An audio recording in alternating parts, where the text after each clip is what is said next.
Yon. Good afternoon.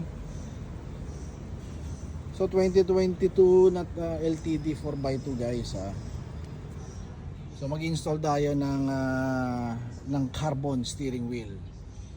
Pero before we proceed guys, ito medyo marami-rami at nagsusunod-sunod na yung mga nagme-message, tumatawag sa atin about sa steering wheel na binebenta natin. Alright. Alam naman natin online, huwag naman sanang magagalit yung mga kapwa seller natin na nag-i-import from Thailand, ang mga local supplier na galing sa Thailand, nagbebenta online ng mga steering din. Okay? So medyo pamurahan, pababaan.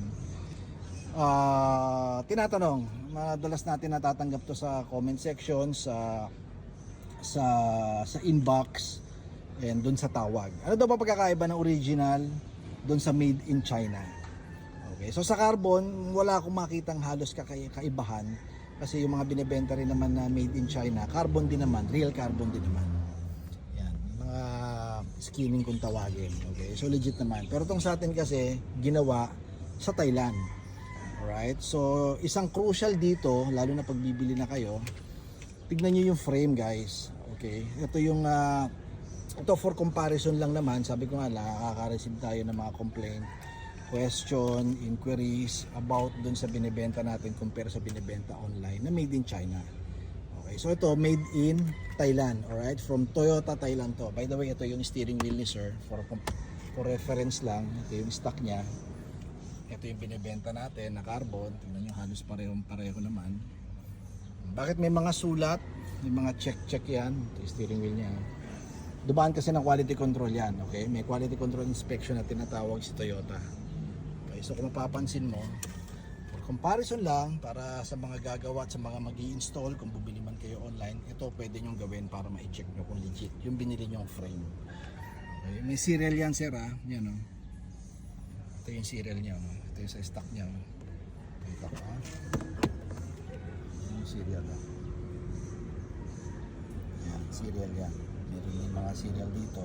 May mga naka-engrave. Yan ang katunayan na legit yung steering wheel mo. Yan. Mga Thailand yan. Merong iba akong nakita, China, sa likod nakalagay ito. Then malinis, walang mga nakasulat na mga ganyan. Yan, may mga basta mako-compare nyo naman, lalo na pag binaklas nyo na yung stock steering wheel nyo. Tignan nyo yung steering wheel natin. Yan, may mga S, may mga check dyan. Ganon din yung stock nya, di ba? Yan yung mga serial oh. So original to guys ha, original. Then yung mga China kasi malinis. Asing napakaganda nun dito niya, wala kang makikita mga sulat-sulat kasi copy yun eh. Okay, huwag naman magagalit, pinauna ko na. Then yung ganito niya, yung labi, hindi sticker yung sa atin, talagang badge yan. Yung China naman makintab. Itong sa atin medyo hindi siya makintab, parang hindi naman malabo pero basta mas makintab. Iba yung kinang pagka-peke eh. Yan, may mga serial din sa likod yan, makikita mo yan oh. Mga naka-engrave yan. Yan, original to. Ito natin yung stock niya, di ba? Ganun din, may mga naka-engrave yan sa gilid, may mga naka-emboss. Pagka fake, wala yan. Malinis talaga. So for awareness lang, hindi tayo naninira guys. Okay? Yung mga kapwa natin, mga kapatid natin online seller, hindi natin sinisiraan. Okay? So ito lang for kapakanan ng mga mamimili, sa mga bossing natin, kung paano mag-legit check for comparison. Okay? So open pa pala yung isa natin, available din. Original yan guys ha, kahit yung mga labi niya na, yung mga GR na original yan. Hindi yan fake ha, hindi copy yan. Lalo na yung frame, napaka-importante nitong frame, dapat original yung ginagamit or yung gagamitin natin. Okay, so open tayo guys for comparison. Again, tawagan nyo lang kami, message nyo kami sa page kung may napupusuan kayo na nagbebenta online at gusto nyo ipacheck sa atin kung legit ba o hindi.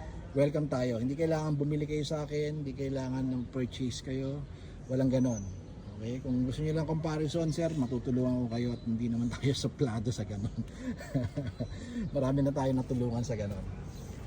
Okay, So kabit ko muna to guys. Thank you. And follow us syempre sa ating Facebook page, TRD Parts. YouTube, TRD Parts. TikTok, TRD Parts din. Yung basta may Philippine flag sa dulo. Alright. So keep safe everyone. Mike TRD. Bye-bye.